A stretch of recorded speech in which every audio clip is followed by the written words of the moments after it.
ಕೇಂದ್ರ ವಿತ್ತ ಸಚಿವೆ ನಿರ್ಮಲಾ ಸೀತಾರಾಮನ್ ನಿನ್ನೆ ಬಜೆಟ್ ಅನ್ನು ಮಂಡನೆ ಮಾಡಿದ್ರು. ಇದರಲ್ಲಿ ಆಂಧ್ರ ಪ್ರದೇಶ ಹಾಗೇನೆ ಬಿಹಾರಕ್ಕೆ ವಿಶೇಷ ಅನುದಾನವನ್ನ ಕಲ್ಪಿಸಿಕೊಟ್ಟಿದ್ದಾರೆ.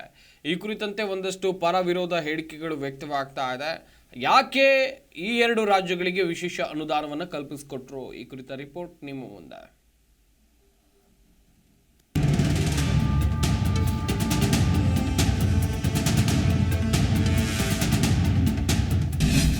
ಆಂಧ್ರಕ್ಕೆ 15,000 ಕೋಟಿ ರೂಪಾಯಿ ಅನುದಾನ. ಈ ಬಾರಿಯ ಬಜೆಟ್ನಲ್ಲಿ ಆಂಧ್ರ ಪ್ರದೇಶಕ್ಕೆ ವಿಶೇಷ ಆರ್ಥಿಕ ನೆರವನ್ನ ನಿರ್ಮಲಾ ಸೀತಾರಾಮನ್ ಘೋಷಿಸಿದ್ದಾರೆ. ಆಂಧ್ರ ಸಿಎಂ ಚಂದ್ರಬಾಬು ನಾಯ್ಡು ವಿಶೇಷ ರಾಜ್ಯ ಸ್ಥಾನಮಾನಕ್ಕೆ ಬೇಡಿಕೆ ಇಟ್ಟಿದ್ರು. ಆದರೆ ಅದನ್ನ ಈಡೇರಿಸದೇ ಇದ್ರೂ ಅದಕ್ಕೆ ಪೂರಕವಾದ ಆರ್ಥಿಕ ನೆರವು ನೀಡಲಾಗಿದೆ.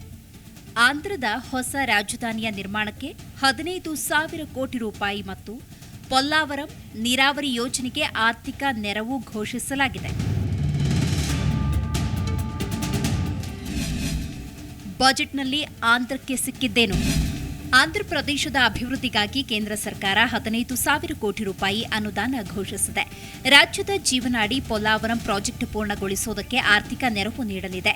ಇನ್ನು ರಾಯಲಸೀಮಾ, ಪ್ರಕಾಶಂ ಹಾಗೆ ಉತ್ತರಾಂಧ್ರ ಜಿಲ್ಲೆಗಳ ಅಭಿವೃದ್ಧಿಗೆ ವಿಶೇಷ ಪ್ಯಾಕೇಜ್ ಘೋಷಿಸಿದೆ. ಕೈಗಾರಿಕಾ ಅಭಿವೃದ್ಧಿಗಾಗಿ ಹೈದರಾಬಾದ್ ಬೆಂಗಳೂರು ಕೈಗಾರಿಕಾ ಕಾರಿಡಾರ್ ಅಭಿವೃದ್ಧಿಗೆ ಒತ್ತು ನೀಡಲಿದೆ. ವಿಶಾಖಪಟ್ಟಣಂ ಚೆನ್ನೈ ಇಂಡಸ್ಟ್ರಿಯಲ್ ಕಾರಿಡಾರ್ಗೆ ವಿಶೇಷ ಆರ್ಥಿಕ ನೆರವು ನೀಡಲಿದೆ.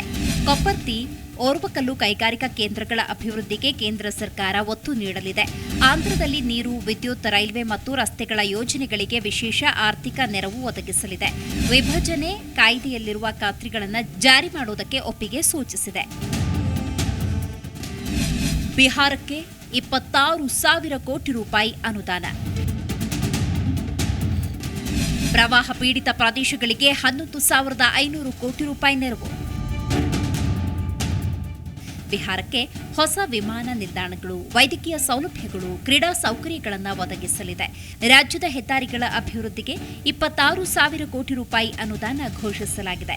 ಮಳೆ ಪ್ರವಾಹ ತಡೆಗೆ, ನೀರಾವರಿಗೆ ಯೋಜನೆಗಳ ಅನುಷ್ಠಾನಕ್ಕೆ 11,500 ಕೋಟಿ ರೂಪಾಯಿ ನೆರವು ಘೋಷಿಸಲಾಗಿದೆ. ಮಹಾಬೋಧಿ ದೇವಸ್ಥಾನ ಕಾರಿಡಾರ್ ಮೂಲಕ ಪ್ರವಾಸೋದ್ಯಮ ಅಭಿವೃದ್ಧಿಗೆ ಅವಕಾಶ ನೀಡಲಿದೆ. ನಳಂದವನ್ನ ವಿಶ್ವ ದರ್ಜೆಗೆ ಪ್ರವಾಸಿ ತಾಣವನ್ನಾಗಿ ಅಭಿವೃದ್ಧಿಪಡಿಸುವುದಕ್ಕೆ ನೆರವು. ಈ ಮೂಲಕ ನಳಂದವನ್ನ ಪ್ರವಾಸೋದ್ಯಮ ಹಬ್ ಆಗಿ ಪರಿವರ್ತಿಸಲಾಗುವುದು. ಬಿಹಾರದ ಪ್ರವಾಸೋದ್ಯಮ ಅಭಿವೃದ್ಧಿಗಾಗಿ ಗಯಾದಲ್ಲಿ ವಿಷ್ಣುಪಥ ದೇಗುಲ ನಿರ್ಮಾಣವಾಗಲಿದೆ. ಒಟ್ಟಿನಲ್ಲಿ ಕೇಂದ್ರ ಬಜೆಟ್ನಲ್ಲಿ ಆಂಧ್ರ ಪ್ರದೇಶ ಮತ್ತು ಬಿಹಾರ ರಾಜ್ಯಗಳಿಗೆ ವಿಶೇಷ ಪ್ಯಾಕೇಜ್ ನೀಡುವ ಮೂಲಕ ಕೇಂದ್ರ ಸರ್ಕಾರ ರಚನೆಗೆ ನೆರವಾಗಿದ್ದ ಚಂದ್ರಬಾಬು ನಾಯ್ಡು ಮತ್ತು ನಿತೀಶ್ ಕುಮಾರ್ ವಿಶ್ವಾಸ ಉಳಿಸಿಕೊಳ್ಳುವಲ್ಲಿ ಮೋದಿ ಸರ್ಕಾರ ಸಕ್ಸಸ್ ಆಗಿದೆ. Bureau report, Zee Kannada news.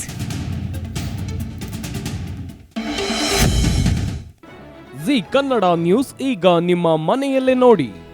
ಎಲ್ಲ ಕೇಬಲ್ಗಳಲ್ಲಿ ಈಗ ಲಭ್ಯ.